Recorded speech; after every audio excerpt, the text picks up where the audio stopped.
Right, let's talk about this then. We put a poll up asking whether Unai Emery is the right man for the job at Arsenal, and you can see the results. I mean, that is pretty overwhelming. That's 2/3 of people saying no. And in some ways, I hate doing this sort of thing because, this is a guy who's come over here. You love doing this. I don't. He's come over here. He's doing his best, but it's just not happening. And what's interesting, if they'd have won that game against Sheffield United, they would have gone a point behind Manchester City in the Premier League. And there was no talk of a crisis here, and quite rightly so.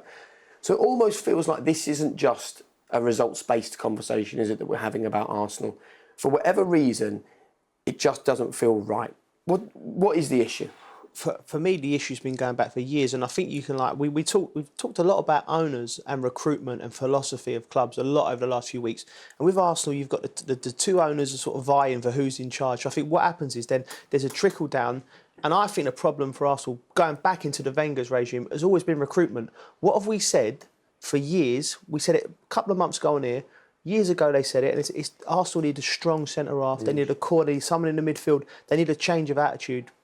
Right, they've gone to get David Luiz, which may or may not work out for them. I'm not sure. But they got Ceballos, they got Pepe. They spent money. We all thought they'd had a good summer. Where did they need to spend the money? So say you take the Pepe money, 70 mil or something like that.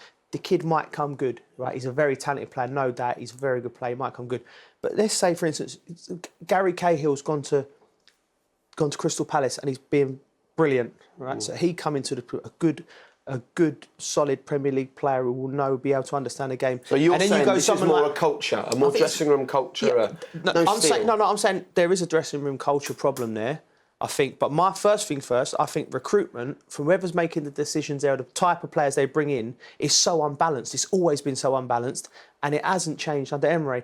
But the culture, that's another thing. We can get into that afterwards because, you see like the ex-players, like Keown and that, they're pulling out and they know what that dressing room was when it was like. But then you're getting players in the dressing room biting back. Sometimes when you're losing and you're making a mistake like Xhaka, as a centre-half, he's making mistakes and things like that. When you're losing and you're getting stick in the media, we've all had it. You just have to just button it and just take it. Because round the corner there'll be good times and we'll all be praising you. But I think they're very catty, that the players... Sometimes it feels to me that it can be very catty traditionally. And you heard Evra talk the other night saying about when he played Arsenal, he knew he was going to win. And they got the ump about that. But I don't understand, though, how a dressing room, Owen, can have a culture that goes on after season, because the manager's different, the ownership structure is different, the players are different. How can we still be talking about a team without a spine or a backbone? Well, they have issues. They've had issues under Arsene Wenger. I think Joe's right. The defence is not at the level. They finished 5th last year. That's probably Arsenal's level. Are they better than Manchester City and Liverpool? No, not in a million years. Are they better than Tottenham? No. They probably performed up to their level. Joe's right. It needed money. It needed Alisson and Van Dijk to go in there and solidify that defence. That front two, Aubameyang, Lacazette, that's top drawer. Ceballos in behind, that's really good. I agree with Joe. Pepe is a really good player. The young Saka, 18 years old, brilliant. The midfield balance isn't right, whatever you say. They got a lot of good players in that defence there, but the way it's put together, I don't really quite understand. David Luiz in a back three, he's brilliant, probably one of the best passers of the ball, but you need two solid defenders next to him. Arsenal, their away form last year, was that 15th in the Premier League, 4 wins away. That's unheard of. They conceded about 20 more goals than Liverpool and Man City. So that tells you they are way behind a team like Man City and Liverpool. They are 5th right now. That's their level. I don't understand why everybody's kicking off saying, we should be this, we should be that. That's their level right now until they go get a Van Dijk and an Alisson to take the next step. But I think they're kicking off because they still have expectations that they probably should have, because this is Arsenal Football Club and you've got a manager who comes in and claims he likes to play possession-based football and their possession stats are down even on last season, and they were down last season on Arsene Wenger. You've got a guy who still probably doesn't know his best 11. You've got a manager who, after the Watford game, one of his players comes out and says we were scared. Yeah, but that can't... Arsenal saying we were scared after a Watford game. And you know what? The fans are right to moan, because there's been a lot of chop and change, and you still don't really know the best midfield. The performance against Sheffield United was ridiculous for a team like Arsenal. So the fans are right, but really it's going to take time to get it to the level that Liverpool and Manchester City have, and they did that through recruitment, spending money in key areas. You don't win anything without a top drawer goalkeeper in defence. The front of Arsenal, well, I think they're 3rd highest scorers this season. That's not an issue for them.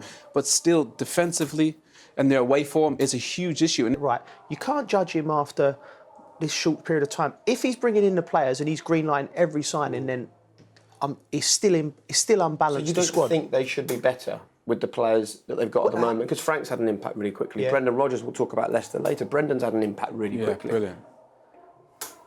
Where's the impact? Where's the improvement? Where's the sort of fundamental change under Emery? I just think, for me, I don't want to keep harking on about it, but it's going to come back to recruitment. Arsenal's an easy team to analyse. It's been the same for years and years. They can see that goal they conceded against Sheffield United. That was just an organisation defensive. It was a bit milky. It's gone far post. It's come back. And how many goals do we need to see Arsenal, conceding like that before someone upstairs and goes, right, we need to scour the world for two top centre halves, a goalkeeper. The defenders they've got though are surely good enough to stop a goal like that going in. Well, obviously not, because they would have. Are they being coached right then? Well, look, they all got to stick together, the coaches and the players. Set pieces, Joe's right, it's still an issue for that Arsenal team. Until you address those deficiencies, they're going to still have the same issues. And I think for Arsenal, it's not going to be a quick fix. And I think they want to be back to the Arsenal of old. But you think back to the defence that they had, the goalkeeper they had, the balance in midfield, the Petits and the Vieiras and those guys were absolute destroyers. They don't have that anymore. Everything's too nice. Football isn't always so nice. Sometimes you need to grind out a result.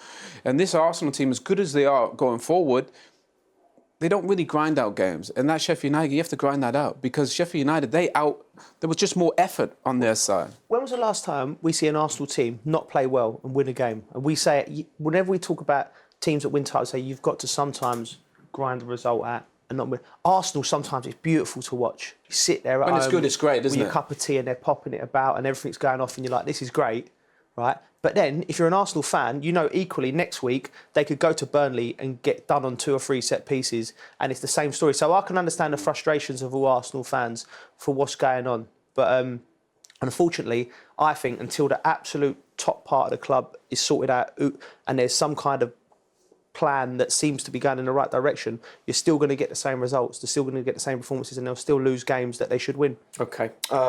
George Ruiz says, if Arsenal fans are OK to be in the top 6 and play in the Europa League, then Emery's the man for that. However, if they want to be a consistent top 4 Champions League club, they need to get rid. Tony, I was a big fan of his work at Sevilla, but look at Rodgers and Lampard and how quickly they've improved things. Arsenal don't look much better. Mystic Mems, Rodgers took over. So many Rodgers comparisons and made them better already. Torreira and Özil have actually dropped a level, he says. Matt Stevens, he's 100% the right man. It took Klopp 3 years at Liverpool. Look where they are now. He just needs time. And Sean says half of the Emery voters will be United, Chelsea and Tottenham fans. The other issue, it was mentioned very briefly there, is Mesut Özil. I mean, that is something that has to be resolved. Just tell us how much of an impact it has on the players around when you've got a character as big as that, and we all know what he's earning and we all know what he's won and how great he's been, who is just basically completely out of the picture. How much does that impact on the players who are involved? Well, imagine, they only had 1 shot on target against Sheffield United. You're going to dominate possession. You could play Mesut, couldn't you? Aubameyang is getting starved of service. You can play him in the hole and let him pick a killer pass. So in certain games, you can play him. He obviously doesn't fancy him or trust him for whatever reason. But Mesut, in a team that functions with the balance good, is probably one of the best creators in the Premier League. So they need to be more open what the issue is. Because they're not talking about it. No. I just think... can he afford not to fancy him? Like, it's clear we can't doubt Mesut Ozil's ability from what he's done and what he's achieved in the game, right? The situation is what the situation is. Maybe they panicked and they give him a contract, reportedly 300 grand a week, right? To try and keep him, and keep him because they didn't want to lose him like they have done, right? Okay, so now all of a sudden they don't want to pay him 300 grand a week. So is there someone upstairs like saying to the gaffer, like, can we try and sell him? Can we try and sell him? Well, you're not going to sell him if he's not playing. Let him play, let him be brilliant. Then it gets into a game of cat and mouse. Like, Emery's like, he's not in favour with the owners. If I can get him to throw his toys at the pram and maybe go and play for Galatasaray and Fenerbahce, we get him off the wage bill. So really and truly, they just did an honest conversation. Ozil, his agent, the gaffer, the owners, right, come on, this is the situation. You've got 3 years left. Let's get playing because Arsenal need him. Did you see what Paul Scholes said Thursday night? Man United need a number 10, go and get Mesut Özil.